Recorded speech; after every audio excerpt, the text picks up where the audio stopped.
سلام دوستان عزیز، یک سرود برای شما. بگذرد این غم و درد و هجران، این بیماری ها انشالله خدا خواهد با امر خدا میگذرد. امروز ما با همراه دوستم کرامت الله یک سرود نو که گفتم بگذرد، شعر از الهام ایشانزاده برای شما پیشنهاد میکنیم. مسافرانی که در مسافرت هستند خداوند نگهبانشان باشد، از این بیماری ها خداوند نگه دارد. برای شما مرحمت این سرود.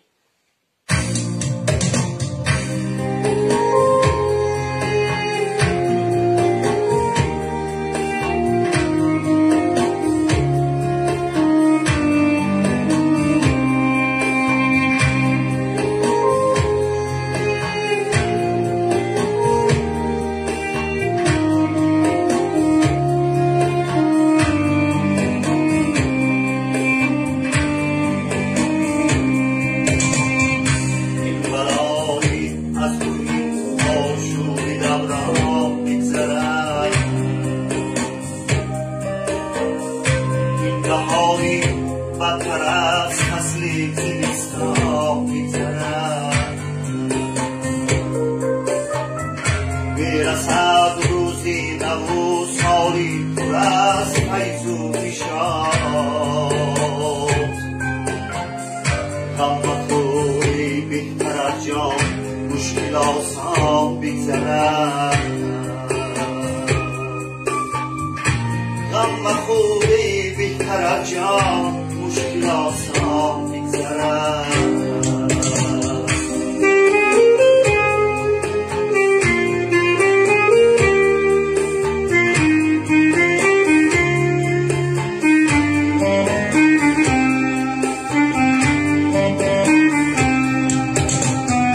گرچه ما را میکند تهدید ترک زندگی، هرچی آید از طریق فرزند انسان بگذرد. در عبادت کوش در ما بند و بیرون پا منه،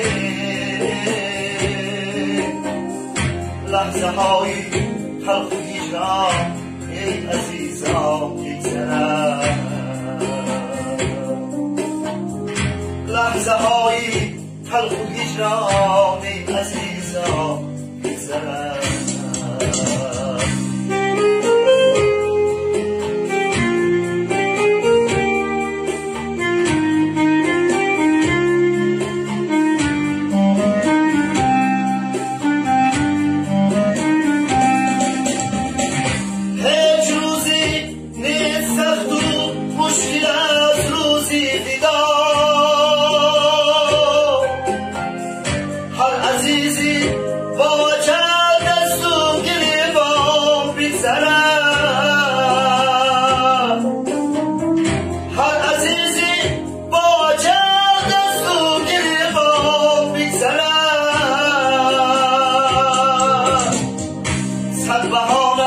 صد سبب جستم سلاحی کار نیست،